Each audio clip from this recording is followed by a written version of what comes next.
Hello दोस्तों, स्वागत है आप सभी का मेरे यूट्यूब चैनल पे। इस चैनल पे आपको क्लास टेंथ फिज़िक्स से रिलेटेड हर चीज़ मिलेगी। हम क्लास टेंथ का एक नया कोर्स कर रहे हैं फिज़िक्स का। इसमें हम इलेक्ट्रिसिटी चैप्टर कर रहे हैं। इससे पहले मैं चैप उस लेक्चर दे दूँगा, तो प्लीज़ आप चैनल पे विज़िट करिए और वो लेक्चर देख लीजिए। और दोस्तों, ऐसी वीडियो पाने के लिए चैनल को सब्सक्राइब करिए, बेल आइकन को प्रेस कर दीजिए और वीडियो को ज़्यादा से ज़्यादा शेयर करिए, जिससे ज़्यादा से ज़्यादा लोग हमसे जुड़ पाएँ। तो चलिए दोस्तों, हम पढ़ते हैं सीरीज़ कॉम्बिनेशन ऑफ रेजिस्टर्स। अब सीरीज़ में किसी भी रेजिस्टेंस को कैसे कंबाइन करते हैं, देखिए। व्हेन टू और more resistors are connected end to end, मतलब एंड टू एंड का मतलब मैं भी बताता हूँ आपको। They are connected in series. मान लीजिए जब resistors end to end connect है तो वो ये मान ली तो उसे कहते हैं कि वो सीरीज़ में कनेक्ट है। अब एंड टू एंड क्या होते हैं, मान लीजिए एक रेजिस्टेंस ये है, इसका ये पहला एंड गया बैटरी से, तो इसी के दूसरे एंड से हमने दूसरा रजिस्टर लगा दिया, फिर इसी के तीसरे एंड से तीसरा लगा दिया। ऐसे हम जितने चाहें हम एन रेजिस्टेंस लगा सकते हैं। सो बेसिकली यही होता है combination of resistance in series. अब इसको हम एक नाम और देते हैं, मैक्सिमम इफेक्टिव रेजिस्टेंस। मतलब इसका जो इक्विवेलेंट रेजिस्टेंस होता है, इक्विवेलेंट रेजिस्टेंस मैंने बता दिया आपको कि टोटल रेजिस्टेंस सॉल्व होने के बाद मतलब पूरा आउटपुट।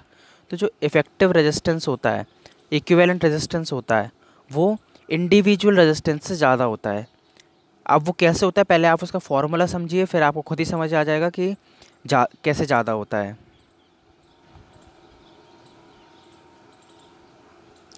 देखिए दोस्तों, मैंने अभी एक सर्किट लिया है। आप देख सकते हैं इसमें तीन रेजिस्टेंस सीरीज़ में कनेक्ट हैं और वी वोल्ट की बैटरी लगी है और आई करंट इससे फ्लो हो रहा है। So the given circuit shows the combination of resistors in series. अब सीरीज़ में कैसे, इसका देखिए एक एंड बैटरी से कनेक्ट है और दूसरा एंड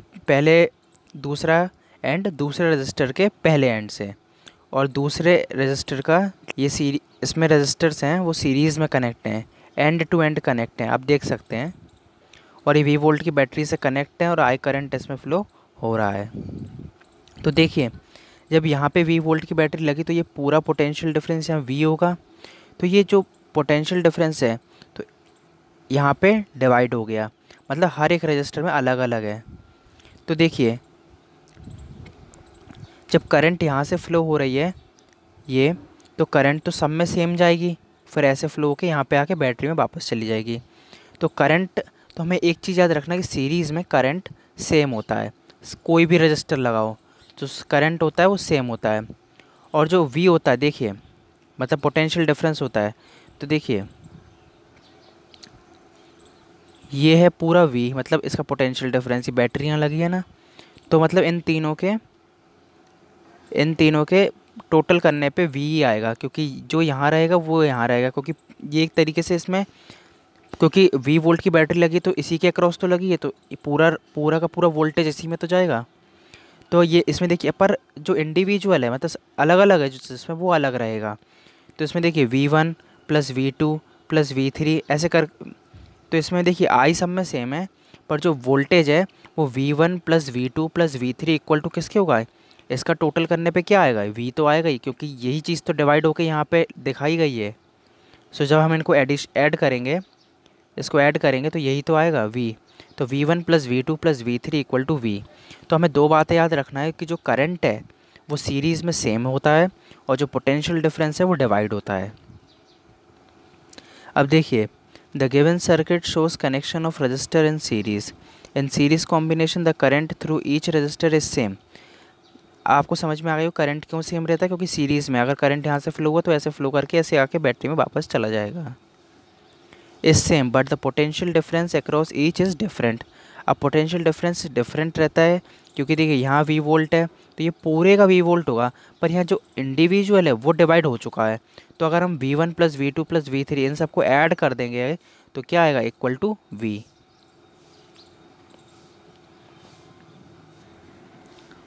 चलिए दोस्तों, अब हम इसका फॉर्मूला ड्राइव करते हैं। देखिए, तो ये सर्किट लिया था अपन ने। अब देखिए, करंट हाँ सारे रजिस्टर्स में सेम है तो हम करंट से तो कुछ कर नहीं सकते, पर हमने देखा था कि वोल्टेज डिफरेंस है। अगर हम इन सबको ऐड कर दें V1 plus V2 plus V3 को, तो ये जो पोटेंशियल डिफरेंस है इसके अक्रॉस वही तो ये था, और ये कितना था, टोटल V था। तो हमने देखिए यही किया है, V equal to V1 plus V2 plus V3। बस आपको ये याद है तो आपने ड्राइव कर लिया, और आपको ये समझ में आ गया हो कि कैसे ये हुआ है V1 plus V2 plus V3 equal to V। देखिए यहाँ पे 3 रजिस्टर्स हैं इसलिए 3 के लिए लिखा है। अगर मान लीजिए यहाँ पे n रजिस्टर्स होते तो हम n के लिए लिखते हैं, मतलब जितने हों आप उतने के लिए लिखेंगे। तो देखिए अब जब इंडिविजुअल निकालेंगे तो V1 क्या होगा, IR1, मतलब हमने पढ़ा था देखिए V is equals to IR, ohm's law. तो हमने पिछले लेक्चर में पढ़ा है, अगर आपने नहीं देखा तो प्लीज़ जाके देखिए, V is equals to IR। तो देखिए अगर हम इंडिविजुअल निकालें तो V1 इक्वल टू क्या होगा, IR1, क्योंकि R1 मतलब पहले वाले में इसलिए। तो देखिए V1 की वैल्यू IR1, इसी तरीके से V2 की वैल्यू IR2 और V3 की IR3। अब हमने सबकी value V1 plus V2 plus V3 की वैल्यू रख दी पूरी। तो V की जगह IR1, V की जगह IR1, फिर IR2, फिर IR3। अब मैंने क्या कही आपसे कि करंट तो सेम रहता है, करंट तो सेम रहता है, तो हमने करंट की वैल्यू को कॉमन ले लिया, I और R1 plus R2 plus R3। अब देखिए ये आए, अब देखिए जब ये टोटल देखा जाएगा पूरे सर्किट का, तो ये जो V है इसके भी अक्रॉस कोई रजिस्टर्स होगा और कोई क्या कहते हैं करंट फ्लो हो रही होगी टोटल। अगर ये तो मतलब हमने इंडिविजुअल देखा, अगर हम ये मान लीजिए सब नहीं होते और हम पूरे सर्किट का देखते तो V इक्वल टू क्या होता है, ये V equal to IR, V equal to क्या होता IR। बस तो करंट सेम है तो ये I, तो ये बस करंट सेम है तो ये I से I कैंसिल हो गया, तो R1 equal to R2 plus R3। ये आ गया हमारा फार्मूला किस में, रजिस्टर्स में। पर देखिए मैंने आपको पहले ही कही थी हमने 3 रजिस्टर्स लगाए हैं तो ये R1 plus R2 plus R3 आया। अगर हम 5 रजिस्टर लगाते तो R1 plus R2 plus R3 plus R4 plus R5। तो हम अगर n रजिस्टर्स लगाते तो ये फार्मूला एक्सटेंड होके n टर्म्स तक हो सकता है। सो बेसिकली ये डेरिवेशन इस चीज़ पे बेस है कि जो पोटेंशियल डिफरेंस होता है वो डिवाइड होता है और जो करंट होता है वो सेम होता है। मैं आपको एक बार और समझा देता हूँ अगर आपको कुछ समझ नहीं आया हो तो। देखिए यहाँ पे आएगा V1 plus V2 plus V3 और यहाँ पे V, तो ये V होके डिवाइड होके तो ये बना है। अगर मान लीजिए हम इन सबको ऐड कर दें तो V आ जाएगा, बस हमने वही करा है, V equal to V1 plus V2 plus V3। अब इंडिविजुअल वैल्यू निकालेंगे तो V1 की वैल्यू IR1, V2 की वैल्यू IR2 और V3 की वैल्यू IR3। अब हमने यहाँ पे वैल्यू रख दी, पर अगर मान लीजिए हमने ये डिवाइड करा ही नहीं होता, मतलब ये 3 रजिस्टर्स लगाए नहीं होते और कोई एक लगाया होता, तो अगर हम ये सब नहीं लगाते और एक ही लगाते तो उसकी वैल्यू क्या होती, R होती, मतलब कुछ कोई R वैल्यू का लगाते, क्योंकि इन्हीं का इक्विवेलेंट तो R रहेगा। मान लीजिए हमने क्या कही थी, इक्विवेलेंट रेजिस्टर में a single resistance can replace a combination of resistance. मान लीजिए अगर सिंगल रेजिस्टेंस लगाते R का तो उसे रिप्लेस किसने कर दिया, कॉम्बिनेशन ऑफ रेजिस्टर्स ने। सो I से I कैंसिल हो गया क्योंकि सेम है, बाकी क्या बचा, R equal to R1 plus R2 plus R3। और इसी यही होता है equivalent resistance to the linear sum. Linear मतलब हम सीधे डायरेक्ट प्लस कर दो।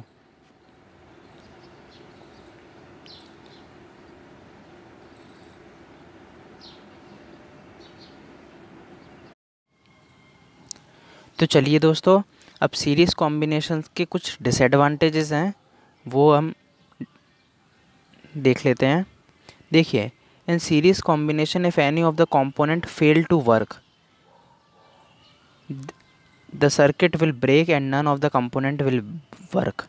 देखिए अगर मान लीजिए 3 रजिस्टर्स हैं, अगर मान लीजिए 3 रजिस्टर्स हैं तो ये मान लीजिए अगर मान लीजिए एक रजिस्टर भी ख़राब हो गया, मान लीजिए यहाँ से ब्रेक हो गया, ये वाला मान लीजिए R1 ख़राब हो गया है, तो यहाँ से करंट फ्लो ही नहीं होगा। फ्लो नहीं होगा तो इसको मतलब इसका जो पाथ है करंट का वो इनकम्प्लीट हो गया, क्योंकि यहाँ पे तो खाली सा हो गया, ये वॉइड हो गया, एम्प्टी स्पेस हो गई, यहाँ तो कुछ नहीं है अब। तो बस करंट जाएगा, पूरा फ्लो हो ही नहीं पाएगा, क्योंकि जब यहाँ एम्प्टी स्पेस है तो उसका पाथ है जो वो टूट गया, तो वो करंट आगे फ्लो नहीं हो पाएगा। तो ये दोनों भी ख़राब हो गए, मतलब देखिए ख़राब अकेले ये हुआ है पर ये दोनों भी चलना बंद हो गए हैं। तो बेसिकली सीरीज़ में अगर ये होता है कि अगर मान लीजिए कोई चीज़ लगी है सीरीज़ में, सीरीज़ कॉम्बिनेशन में रजिस्टर्स या कोई भी अप्लायंस लगा है घर का, तो अगर मान लीजिए कोई एक अप्लायंस भी ख़राब हुआ तो वो सारे अप्लायंसेस को ख़राब कर देगा। इसलिए हम घर की जो वो होती है, जो घरों में आजकल वो होती है, क्या कहते हैं, लगाई जाती हैं जो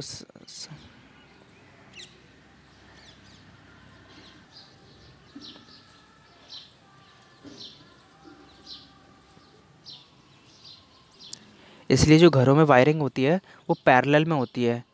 अब पैरेलल के भी एक अलग ही, तो जो घरों की वायरिंग होती है वो पैरेलल में होती है। पैरेलल में अगर एक अप्लायंस ख़राब हो गया तो उसका इफेक्ट बाकियों पे नहीं पड़ता। सेकंड क्वेश्चन है, it is not possible to connect a bulb and a heater in series because they need different values to current to operate properly.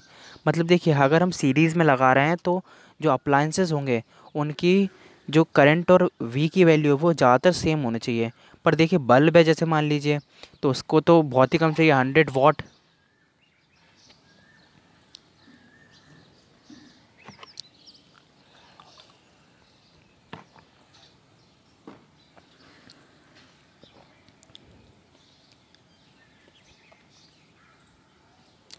तो इसलिए जो घरों में वायरिंग होती है वो पैरेलल में होती है, क्योंकि पैरेलल में अगर एक अप्लायंस ख़राब हो गया तो उसका इफ़ेक्ट बाकियों पे नहीं पड़ता। अब देखिए दोस्तों, सेकंड हैगी इसकी डिसएडवांटेज कि म- देखिए it is not possible to connect a bulb and a heater in series because they need different values to operate properly. देखिए अगर हम सीरीज़ में कोई भी रजिस्टर से अप्लायंसेस लगा रहे हैं तो हमें ये ध्यान में रखना होगा कि उनको सेम करंट और सेम वोल्टेज की ज़रूरत हो। मान लीजिए जैसे देखिए इसमें बल्ब दिया है एग्जांपल के तौर पे, तो देखिए बल्ब में तो 100 वाट चाहिए, मान लीजिए 100 वाट की पावर चाहिए और ये बस फ्लो हो जाएगा, मतलब करंट फ्लो हो जाएगा इसमें। पर यह हीटर है उसको 1000 वाट की चाहिए, पर तो हम इसे सीरीज़ में नहीं लगा सकते।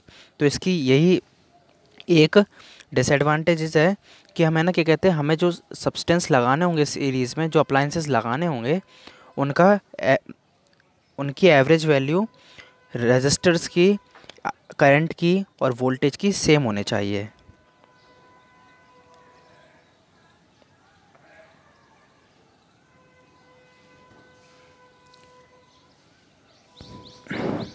चलिए दोस्तों, अब नेक्स्ट टाइप ऑफ कॉम्बिनेशन है पैरेलल कॉम्बिनेशन।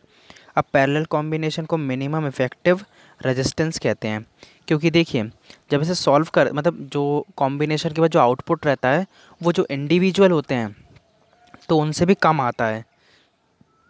मतलब इसमें जो रेजिस्टेंस है वो बहुत कम होता है, इसलिए हम इसे घरों में यूज़ करते हैं। इसकी वजह से क्या होता है, दो कारण है इसके। एक तो इसका मिनिमम रेजिस्टेंस रहता है, पहली बात।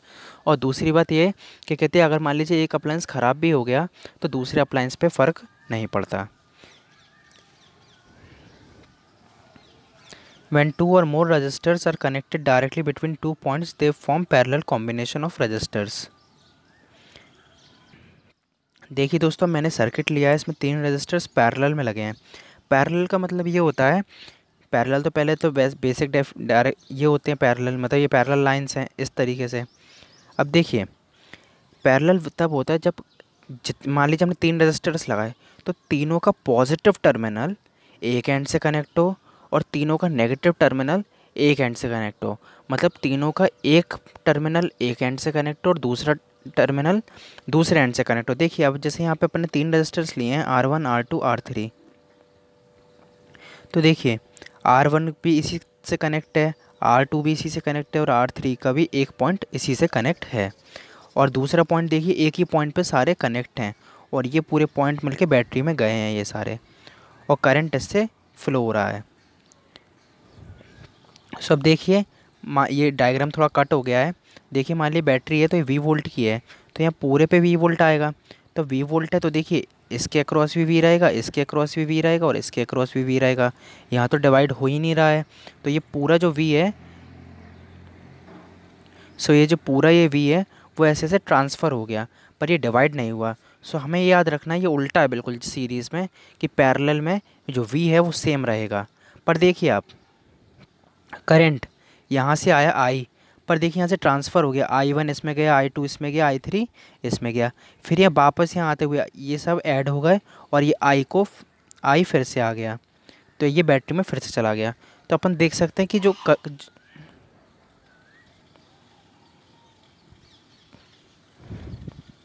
सो अपन देख सकते हैं कि जो वोल्टेज है वो सेम है और जो करंट है वो डिवाइड होता है। सो हमें पैरेलल में ये दो बातें ये याद रखनी है कि जो करंट है वो डिवाइड होता है और जो पोटेंशियल है वो सेम रहता है। अब देखिए I equals to V R होता है, ये वही है, V equals to I R, ohm's law. तो अगर हमने इसका वो किया, ड्राइव किया, तो देखिए जब करंट डिवाइड हो रहा है तो देखिए I1 plus I2 plus I3 इनको सबको ऐड करेंगे तो I की वैल्यू नहीं आएगी, जो इक्वल होगा I के। तो देखिए I1 plus I2 plus I3 equal to किसके होगा, I के। तो बेसिकली यही हमने यही किया है, देखिए यहाँ पे। फिर देखिए I1 को लिख सकते हैं V/R1, फिर V/R2, V/R3, जब हम इंडिविजुअल निकालेंगे ओम्स लॉ से तो यही आएगा।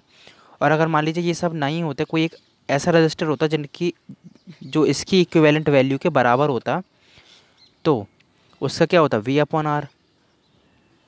तो बस हमने इसे सॉल्व कर लिया, V हमने कॉमन लिया, दोनों तरफ से कैंसिल कर दिया, ये दिखाया गया है। फिर इसके बाद कॉम्बिनेशन ऑफ रजिस्टर्स का फॉर्मूला क्या आ गया, 1/R1 plus 1/R2 plus 1/R3।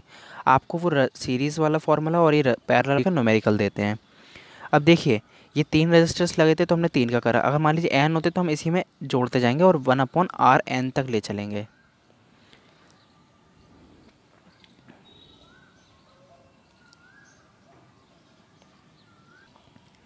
तो चलिए दोस्तों हम थोड़े कुछ क्वेश्चंस करते हैं इसी पे बेस। मैं आपसे न्यूमेरिकल्स करते हैं। प्लीज़ आप मेरे करने से पहले आप वीडियो को पॉज करिए और है ना क्या कहते करने की कोशिश करिए। उसके बाद फिर आपको अगर नहीं आया तो प्लीज़ आप फिर सॉल्यूशन देखिए, क्योंकि इससे आपकी प्रैक्टिस होगी। अब देखिए इस क्वेश्चन में क्या पूछा गया है, find the equivalent resistance between A and B. मतलब देखिए ये ए पॉइंट है, ये बी पॉइंट है, हमें इसके बीच का ये मतलब ये सब सॉल्व करना है हमें। तो देखिए हम कैसे करते हैं। देखिए एक आपने अभी तक सॉल्व कर लिया तो प्लीज़ तब देखिएगा, आप कोशिश करिए सॉल्व करने की। चलिए मैं मानता हूँ कि आपने सॉल्व कर लिया होगा। चलिए अब अपन को लगता है, देखिए ये 3 रजिस्टर्स लगे हैं और तीनों का एक पॉइंट ए से कनेक्ट है और तीनों का बी पॉइंट, मतलब तीनों का दूसरा पॉइंट मतलब इस डायरेक्शन में जा रहा है, तो तीनों देखिए कंबाइन ही होगा इस पॉइंट पे आके।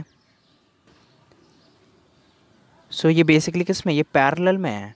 तो पैरेलल में क्या होता है, 1/R1 plus 1/R2 plus 1/R3, इससे ये सॉल्व हो जाएगा, मतलब आर इक्विवेलेंट इसका आ जाएगा।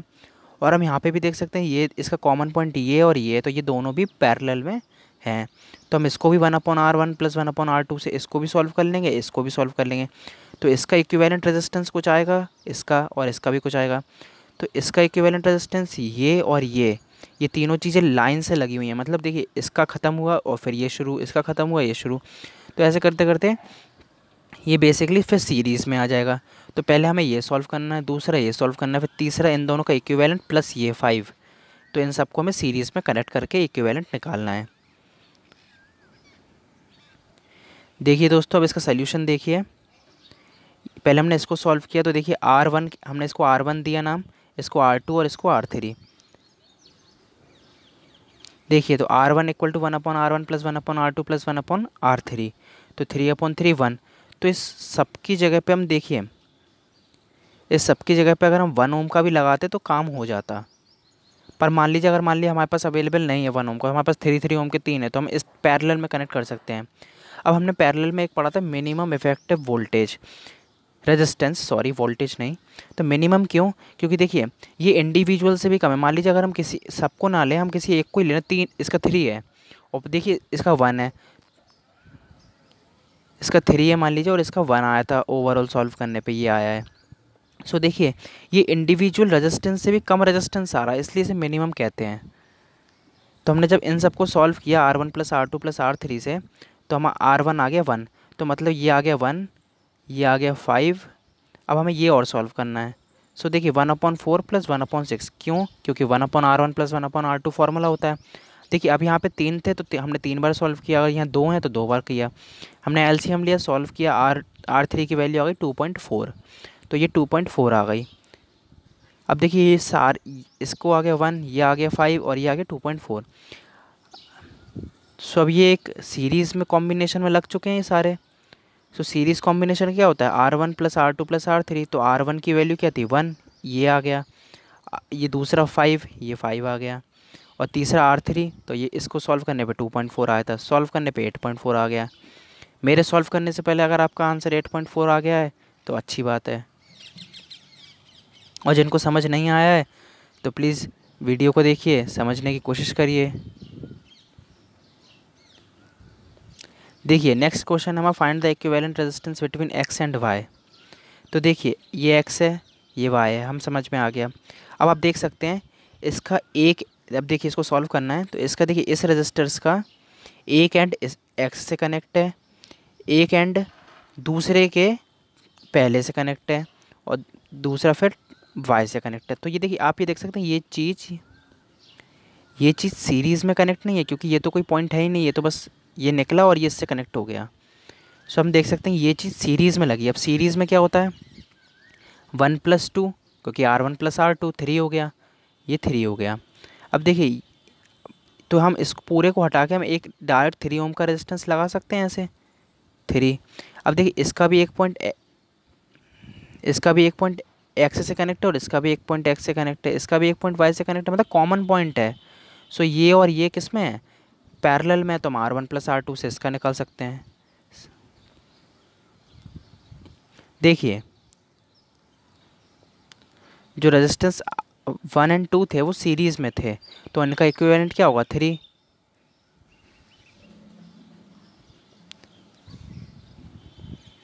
देखिए ये 1 एंड 2 ये क्या है सीरीज़ में, मैं आपको बता ही चुका हूँ कैसे हैं।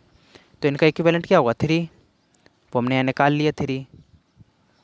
इसके बाद देखिए जो RS है मतलब इक्विवेलेंट है, ये जो 3 है और ये 1.5 वो पैरेलल में, क्योंकि देखिए उन दोनों का एक पॉइंट एक्स से कनेक्ट और एक पॉइंट वाई से कनेक्ट है।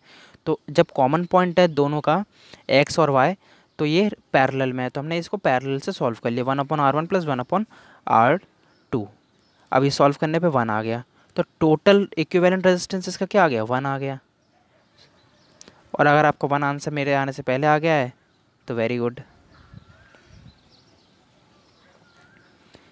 चलिए दोस्तों, इफ़ द नेक्स्ट क्वेश्चन है, if the equivalent resistance between A and B is 4 ohm find x.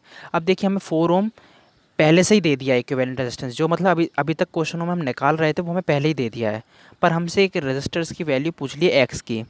सो ये भी बड़ा सिंपल क्वेश्चन है, हमें कुछ नहीं करना। देखिए ये ए पॉइंट है, ये बी पॉइंट है। देखिए तो इसका भी एक कॉमन पॉइंट ए से ही कनेक्ट है और इसका भी ए से ही कनेक्ट है, इसका बी से कनेक्ट है, इसका बी से कनेक्ट है। सो बेसिकली इसका जो सॉल्व होने पे आएगा और इसका जो सॉल्व होने पे आएगा, ये दोनों चीज़ें पैरेलल में नहीं है, क्योंकि इनका कॉमन पॉइंट है। आप देख सकते हैं ये भी ये पूरा रजिस्टर भी सॉल्व होने के बाद ए से कनेक्ट है और ये भी ए से कनेक्ट है और ये बी से कनेक्ट है, ये बी से कनेक्ट है।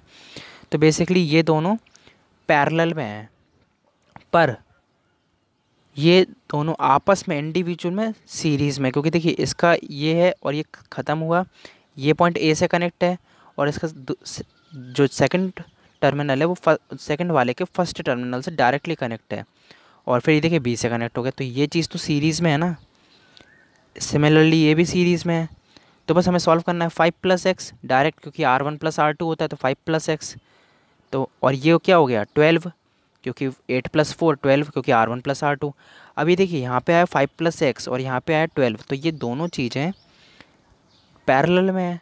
तो पैरेलल के लिए हम फिर वही फॉर्मूला लाएंगे R1 + R2 + R3 प्लस ऐसे करके।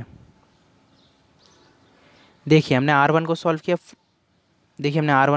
5 + x और यहाँ पे ये 8 + 4 था, कट हो गया, ये 12 हो गया। सो 5 + x और 12। सो बेसिकली हमने सॉल्व करा इसको, ये 1/5 + x = 1/4 - 12 अपने पूरा सॉल्व किया, 1/6 आ गया 5 + x ये, और ये x की वैल्यू क्या आ गई 1 ओम। सो देखिए ये क्वेश्चन थोड़ा डिफरेंट था, क्योंकि इसमें हमें इक्विवेलेंट रेजिस्टेंस दे दिया था और हमने बीच का रेजिस्टेंस पूछ लिया था। सो आई होप आपको ये समझ में आ गया होगा। चलिए दोस्तों, अब हमारा नेक्स्ट क्वेश्चन है find the equivalent resistance between A and B. तो ए ये है, बी ये है, तो मतलब हमें इस पूरे को सॉल्व करना है, तब जाके हम बी पे पहुंचेंगे। पर देखिए हम यहाँ से चले, मान लीजिए, देखिए ये और ये इन दोनों के बीच में ये फिर से एक और एक रजिस्टर है, मतलब एक फिर से कॉम्बिनेशन है रेजिस्टेंस का। तो पहले हमें ये सॉल्व करना होगा, उसके बाद जो इसका इक्विवेलेंट आएगा, तो फिर हम उसके बाद इसको और इसको उसमें कंबाइन करके आंसर निकाल सकते हैं। तो पहले तो हमें ये सॉल्व करना होगा। पर देखिए ये मान लीजिए हमने इसको सी दे दिया और इसको डी दे दिया नाम। देखिए दोस्तों, हमने इसको सी और इसको डी कह दिया। तो देखिए सी और डी अभी सॉल्व करते हैं, अभी आप इस चीज़ को भूल जाइए, ये चीज़ हटा दीजिए अभी दिमाग से, फिर आप इस पे ध्यान दीजिए। तो देखिए सी का एक पॉइंट 2 से कनेक्ट है, फिर इसका दूसरा पॉइंट इस वाले से और इसका दूसरा पॉइंट इस वाले से, मतलब देखिए आप देख सकते हैं ये तीनों चीज़ें सीरीज़ में कनेक्ट हैं। तो सीरीज़ में कनेक्ट हैं, तो देखिए 2 + 3 5, 5 + 5 10। सो ये बेसिकली इस सब को हटा के हम क्या लगा सकते हैं, सीधे 10 ओम का लगा सकते हैं। और देखिए ये जो 10 का होगा, मान लीजिए ऐसे करके आया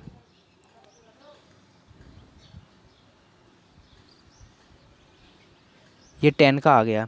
तो देखिए इसका एक पॉइंट सी से कनेक्ट है, इसका एक पॉइंट डी से कनेक्ट है, इस और ये जो ये वाला सर्किट है, ये वाला रजिस्टर है, इसका भी सी से कनेक्ट है, इसका भी डी से कनेक्ट है। तो बेसिकली ये दोनों आपस में पैरेलल में है। तो देखिए हमने यही किया, आर सी डी अगर हमें टोटल निकालना है तो 1/10, 1/10, ये 1/10 कौन सा, ये वाला। और फिर दूसरा क्या है 1/2 + 3 + 5, मतलब हमने इन सबको पहले सॉल्व किया तो आगे 10। आप अलग अलग भी कर सकते हैं, 2 + 3 + 5 10। और ये चीज़ का और ये चीज़ पैरेलल में है, तो इसको अपन ने सॉल्व किया, 1/10 आया, तो 1/10 + 1/10, तो ये आ गया 1/5। तो मतलब आर सी डी आ गया 5। तो हमें इस सब की जगह पे हटा दो इसे और सीधे डायरेक्ट लगा दो 5 ओम का रजिस्टर।